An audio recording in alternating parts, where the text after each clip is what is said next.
You probably think an octopus is basically a fancy fish. 8 arms, lives in the ocean, squirts ink when it gets scared. That's roughly it, right? That's what most people carry around. But the real answer is far stranger. The octopus is not a fish. It is not even close to a fish. It is something that evolution built from scratch, completely separately from every other intelligent creature on the planet. And what it can do, what it does quietly, alone, in the dark, at the bottom of the ocean, should make you question everything you think you know about what a mind actually is. Start with the basics. You have a brain. One brain, sitting in your skull, connected to your body by a nervous system that runs everything like a central command tower. Every time you pick up a cup, your brain fires the signal, your arm obeys. That is how almost every animal with a backbone works. It is how mammals work, how birds work, how reptiles and fish work. Central control. One brain, one command. An octopus does not work like that. An octopus has 9 brains, one central brain sitting between its eyes, and then one small, semi-independent brain inside each of its 8 arms. Each arm can taste, touch, feel, and make basic movement decisions entirely on its own, without consulting the central brain at all. Cut an octopus arm off. And octopuses do sometimes lose arms, and do sometimes regrow them. And that arm will keep moving, keep responding to stimuli, keep reacting for up to an hour. The arm does not know it has been separated. It keeps trying to do its job. Think about what that means for a moment. You cannot move your arm without your brain's involvement. An octopus can move its arm without its brain's involvement. The arm is, in a very real sense, partly alive in its own right. Neurobiologist Peter Godfrey Smith spent years diving with octopuses off the coast of Australia, documenting their behavior in the wild. What he described in his research and later in his book Other Minds is essentially a creature that experiences the world in a way no vertebrate animal does.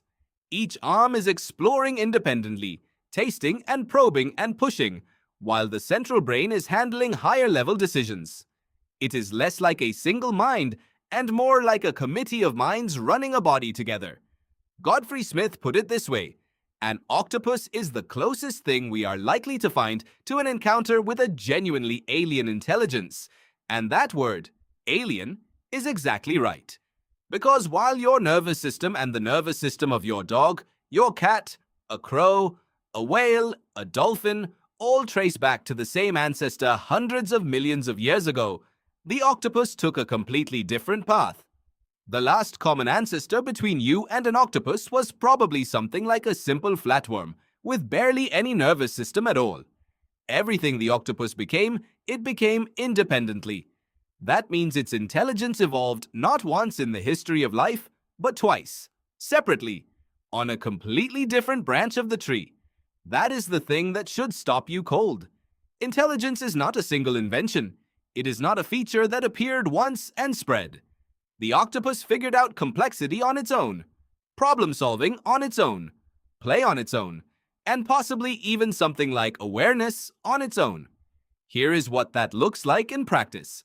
Researchers at the Seattle Aquarium observed octopuses squirting water at a light fixture that bothered them, not once, repeatedly, deliberately, targeting the same light every time until a human came to fix it. That is not a reflex.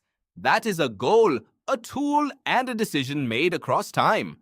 Researcher Jennifer Mather, who has spent decades studying octopus behavior and is one of the world's leading authorities on cephalopod cognition, documented octopuses collecting coconut shell halves from the ocean floor, carrying them some distance, and then assembling them into a portable shelter to hide in later.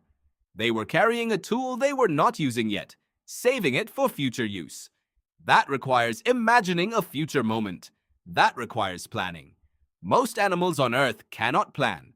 Most animals live entirely in the present tense. This one does not. Mather has argued carefully and with considerable evidence that octopuses have individual personalities. She and her colleagues tested octopuses in 3 different scenarios: an open field test, a threat test, and an alertness test, and found consistent, repeatable differences in how individual octopuses responded.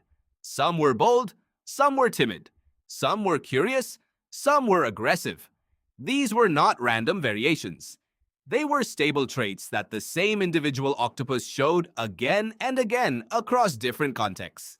If a human showed you those results without telling you the species, you would call them personality traits without hesitation. Now think about the body those traits are living inside. An octopus has no bones. None. Its entire body is soft, flexible, capable of compressing to fit through any opening larger than its beak. The only hard part of its anatomy. It can change the color of its skin in milliseconds, not just for camouflage, but for communication, for mood, possibly for something like emotion. It can change the texture of its skin too, raising and lowering thousands of small muscular bumps called papillae to mimic the surface of rock, coral, sand. It can look like a flat rock. It can look like a piece of algae. It can look like another species entirely. In 1998, marine biologist Mark Norman documented what he called mimicry in the octopus, specifically a species now known as the mimic octopus, off the coast of Sulawesi in Indonesia. He watched the animal alter not just its color and texture, but its entire body posture to impersonate at least 15 different species, including flatfish, lionfish, and sea snakes. It appeared to choose which species to mimic based on context. When threatened by a damselfish, it consistently mimicked sea snakes, which are natural predators of damselfish. That is not camouflage. That is strategic deception. That is choosing a disguise based on who you are trying to fool. And it is doing all of this with a lifespan of roughly 1 to 2 years. Most octopuses live for less time than it takes you to go through a single school year. They are born alone, with no parents, no family, no teachers. They learn everything they know about navigating the world within those few months. No culture, no tradition, no one to show them anything. They figure it out entirely on their own. This is where it gets genuinely strange. You learned language from people who already had it. You learned to use tools from people who already used them. Almost every complex skill you have was handed down to you through culture, through imitation, through instruction. Your intelligence is, in large part, borrowed from the accumulated intelligence of everyone who came before you. An octopus starts from scratch every single time. Every generation begins again with nothing, and yet they plan. And yet they have personalities. And yet they play. Yes, play.